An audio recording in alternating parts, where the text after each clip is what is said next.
জামাত ইসলাম যেদিকে যাচ্ছে, বাংলাদেশের মানুষ জামাত ইসলামকে যেভাবে গ্রহণ করছে, স্বাভাবিকভাবে এটি প্রয়োজন দেখা দিয়েছে।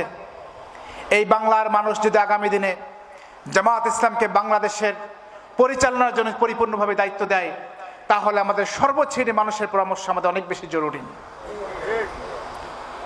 90% ওপরে এই মুসলমানের দেশে আমাদের আলেমরা হলো সবচেয়ে গুরুত্বপূর্ণ অংশ, যারা যুগের পর যুগ ধরে, শতাব্দীর পর শতাব্দী ধরে আমাদের এই অঞ্চলে মানুষদেরকে তারা পথ দেখিয়েছেন।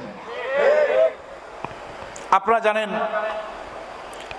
সেই ব্রিটিশ বিরোধী আন্দোলনের সময় যখন আমাদের এই অঞ্চলে মোগল সাম্রাজ্য ছিল, সেই মোগল সাম্রাজ্য যখন ধীরে ধীরে ধ্বংসপ্রাপ্ত হয়ে যাচ্ছিল মারাঠাদের আক্রমণে, ঠিক তখনই আমাদের সমাজের সেই সময় বিখ্যাত আলেম দিল্লি থেকে তিনি শাহ অলিউল্লাহ রহমতুল্লাহ আলাই, তিনি আহমেদ শাহ আবদালি, তখন ভারতীয় উপমহাদেশের সর্বশ্রেষ্ঠ শাসক ছিলেন, আফগানিস্তানের শাসক আহমেদ শাহ আবদালিকে চিঠি দিয়েছিলেন দিল্লির মসনদকে রক্ষা করার জন্য।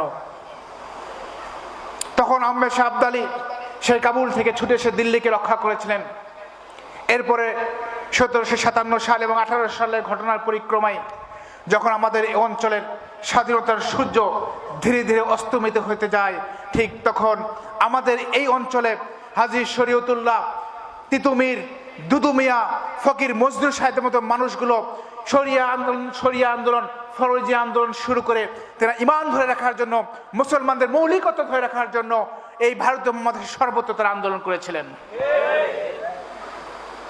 এজন্য আমাদের এই সমাজে আলেমদের অবদান সত্যি অনস্বীকার্য।